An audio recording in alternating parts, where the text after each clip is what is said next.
मस्त math channel में आपका स्वागत है। चैनल को सब्सक्राइब करें, बेल आइकन को दबाएं व ज़्यादा से ज़्यादा शेयर करें। हेलो बच्चों, कैसे हैं बच्चों? आज हम करेंगे एक्सरसाइज 3.5 क्लास 6 संख्याओं के साथ खेलना। लास्ट वीडियो में हमने प्रश्न नंबर 1 से 5 तक किए थे। आज वाली वीडियो में जो आज वीडियो है उसमें हम करेंगे प्रश्न नंबर 6 से 12 तक।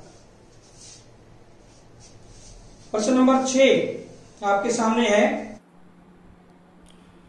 बच्चों। एक्सरसाइज 3.5 में हम प्रश्न नंबर 6 करते हैं। प्रश्न नंबर 6 में क्या है? 1729 के सभी अभाज्य गुणनखंड ज्ञात कीजिए और उन्हें आरोही क्रम में व्यवस्थित कीजिए।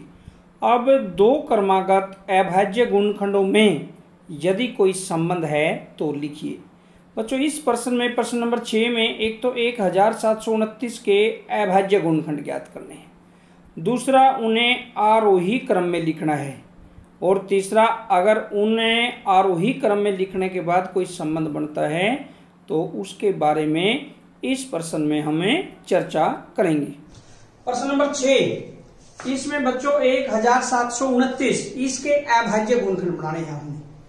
सबसे पहले सबसे छोटी अभाज्य संख्या से भाग करके देखेंगे। जैसे 2 सबसे छोटी अभाज्य संख्या है, 2 से भाग करेंगे, इकाई का अंक 2 से भाग नहीं होता, इसका मतलब ये संख्या 2 से विभाजित नहीं है। 3 से अंकों का योग 7 और 1 8 10 19 3 से भाग नहीं होता, इसका मतलब ये संख्या 3 से भाग नहीं होती, विभाजित नहीं है, क्योंकि संख्या के अंकों का योग यदि 3 से विभाजित है वह संख्या 3 से विभाजित होगी। 5 से इकाई का अंक 0 या 5 हो, इसका मतलब 5 से भी नहीं है। 7 से करके देखते हैं, पहले 2 से करेंगे, फिर 3 से, 5 से, 7 से नहीं होती, फिर 11 से। 7 से करके देखते हैं, 7 दूनी 14, 3 7 चौका 28, 7 7 पर चलेगा बच्चों ये 7 दूनी 14, बच गए 3 32, 7 चौका 28, 7 49। अब 7 पर देखिए चलेगा नहीं चलेगा? 7 पर नहीं चलता, भाग देके देखेंगे। 7 या 21, 3 नहीं। 7 के बाद 11, 11 दूनी 22 नहीं चलेगा। 13 कम 13, कितने बच गए? 11। 13 निमा 170। ये 19, अब 19 और किसी पर होता ही नहीं, 19 पर ही होता है, इसलिए 1729 बराबर 7 गुणा 13 गुणा 19, ये इसके अभाज्य गुणनखंड है। अब अगर इन दो क्रमागत अभाज्य गुणनखंडों में कोई संबंध है तो वो भी बताइए। अब हम इनमें संबंध देखेंगे क्या है, क्योंकि मैंने पहले ही बताया था जब हम अभाज्य गुणनखंड लिखते हैं एक तो 1 को छोड़ते हैं और एक स्वयं उस संख्या को, बाकी सारे के सारे अभाज्य गुणनखंड होते हैं। अब इनमें संबंध क्या है? यहां पर अंतर कितने का है? 6 का, और यहां भी अंतर बच्चों 6 का है। तो हम लिखेंगे दो क्रमागत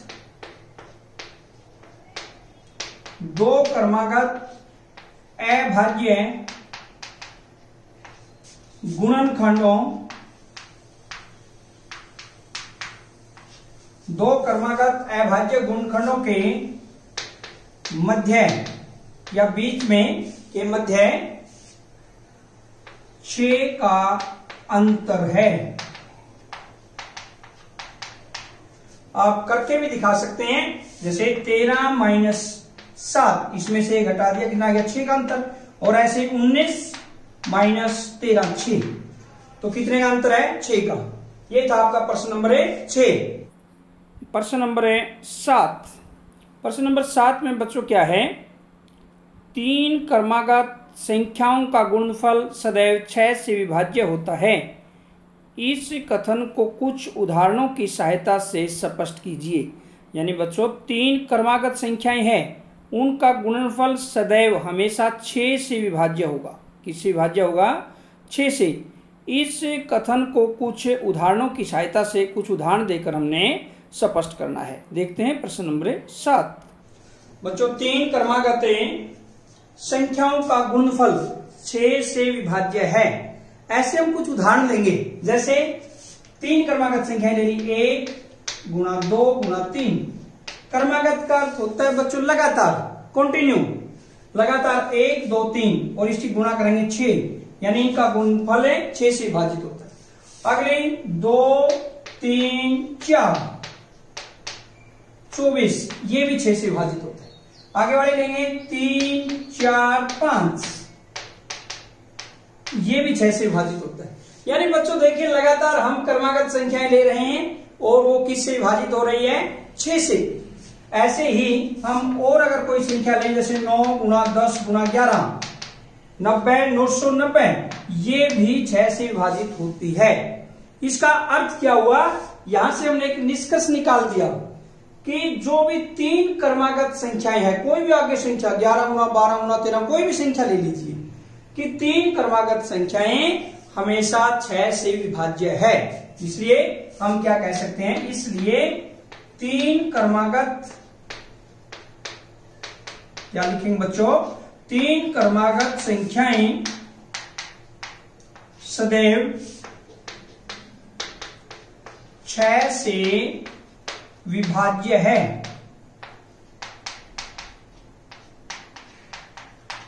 ये था आपका प्रश्न नंबर 7। बच्चों प्रश्न नंबर 8। प्रश्न नंबर 8 में क्या है, 2 क्रमागत विषम संख्याओं का योग 4 से विभाज्य होता है। 2 क्रमागत विषम संख्याएं है बच्चों, यहां पर है कौन सी दी हुई है, क्रमागत, यानी लगातार 4 से विभाज्य होता है। कुछ उदाहरण देकर इस कथन का सत्यापन कीजिए, यानी उनके बारे में कुछ उदाहरण देकर हमें सत्यापित करना है। बच्चों 2 क्रमागत विषम संख्याएं लेकर हम कोई भी उदाहरण लेते हैं। मान लीजिए 2 क्रमागत विषम संख्याएं ले ली, 3 और दूसरी क्रमागत, क्रमागत का अर्थ लगातार, उससे आगे वाली। पहले विषम संख्या 3 है तो उससे आगे वाली कौन सी होगी, 5, तो 3 + 5 8, 8 किससे, 4 से विभाज्य है। ऐसे ही और कोई संख्या मान लीजिए 7 + 9 16, 16 भी 4 से विभाज्य। और कोई 11 + 13 24,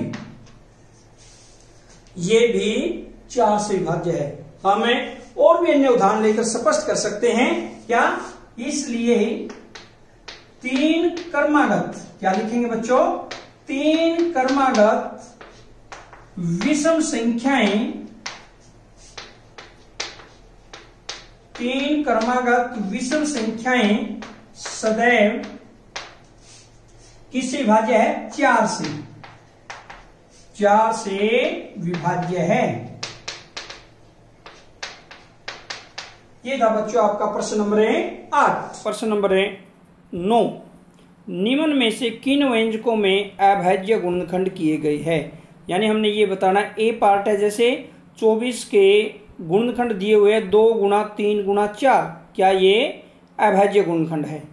1 गुणा 7 गुणा 2 गुणा 2, क्या ये अभाज्य गुणनखंड है। और 2 गुणा 5 गुणा 7, 2 गुणा 3 गुणा 9, यानी जैसे 24 के बच्चों अभाज्य गुणनखंड दिए हुए हैं इन्होंने 2 3 4, 4 तो अभाज्य हो ही नहीं सकता, क्योंकि 4 के तो गुणनखंड 2 और 2 होते हैं। इसका मतलब ए तो बिल्कुल भी नहीं हो सकता।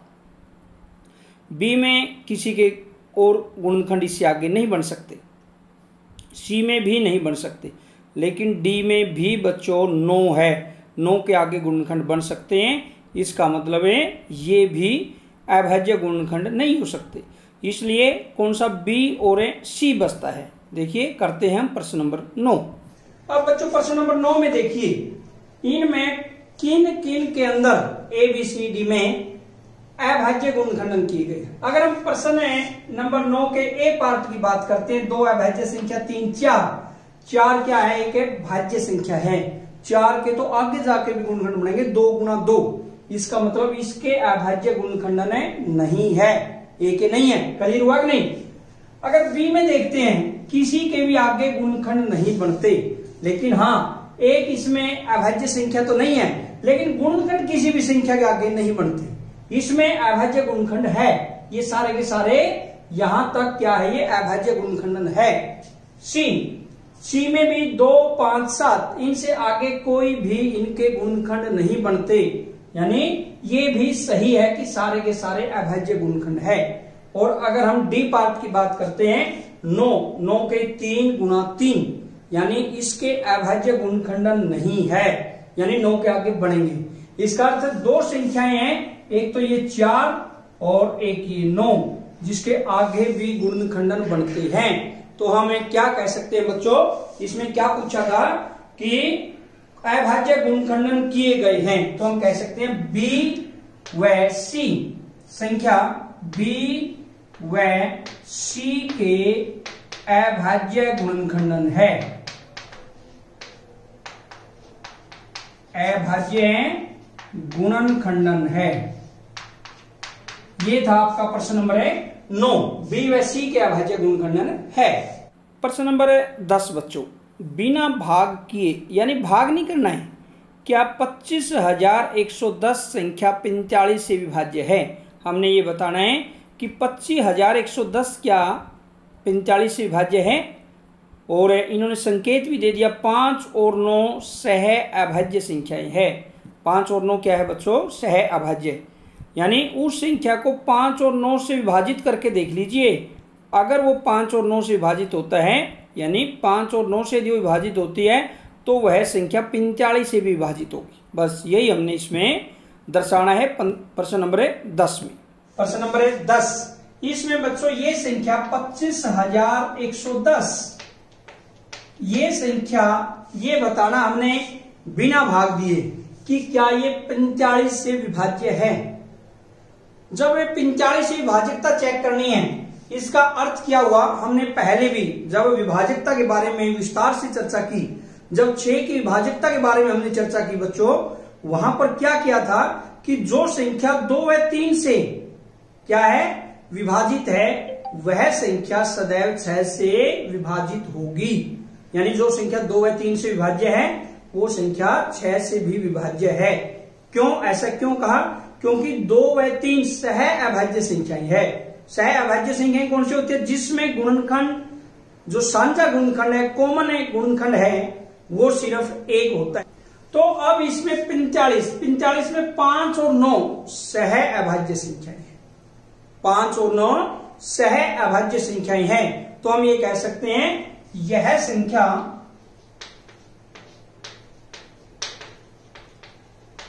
5 से विभाज्य है। बच्चों 5 से विभाज्य क्यों है? क्योंकि इकाईकांक 0 है। इकाईकांक यदि 0 या 5 हो तो वह संख्या 5 से विभाजित होती है। और दूसरा, यह संख्या 9 से विभाज्य है। 9 से बच्चों कैसे?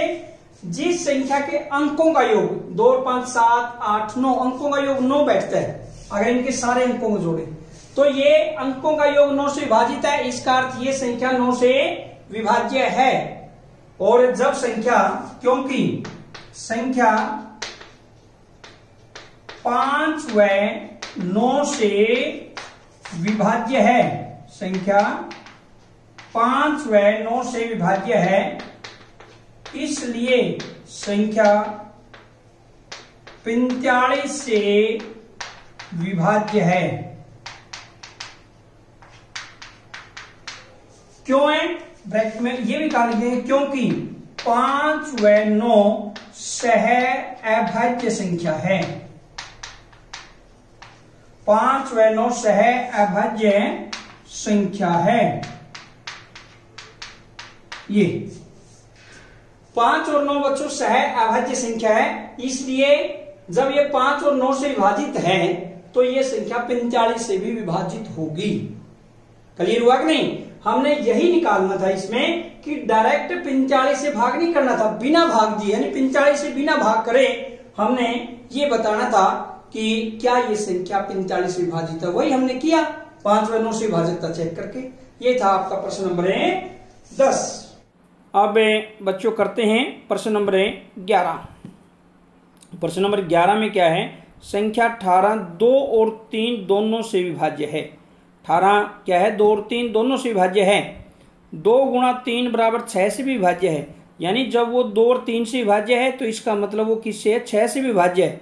यदि संख्या 18 2 से विभाज्य है, 3 से विभाज्य है, तब वह संख्या 6 से भी विभाज्य है। इसी प्रकार बच्चों एक संख्या 4 और 6 दोनों से विभाज्य है, यानी 4 और 6 से विभाज्य है।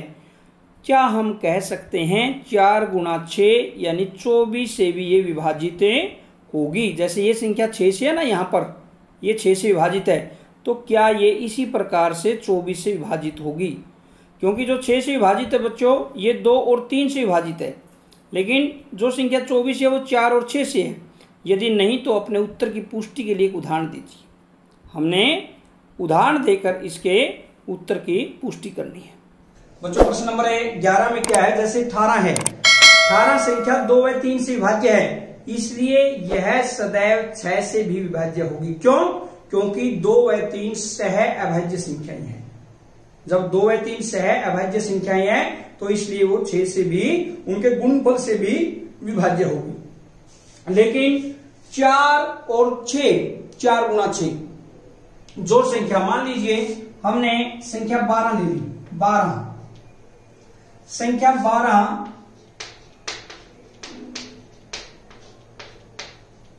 संख्या 12 किससे विभाज्य है, 4 से भी और 6 से भी विभाज्य है। संख्या 12 4 व 6 से विभाज्य है।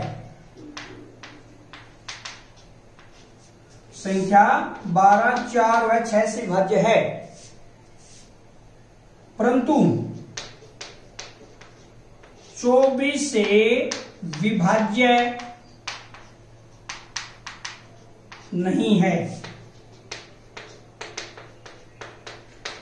ऐसे बच्चों और भी उदाहरण ले सकते हैं। 12 के बाद मान लीजिए 36 लेते हैं, संख्या 36, ऐसे ही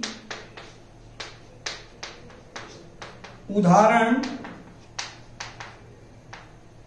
36, 60 व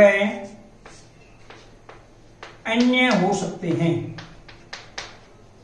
ऐसे तो अनेकों उदाहरण है, ऐसे तो बच्चों अनेकों उदाहरण है। जैसे 12 4 व 6 से है लेकिन 24 से नहीं, 36 4 से भी है 6 से भी है 24 से नहीं, 60 4 से भी है 6 से भी है लेकिन 24 से नहीं।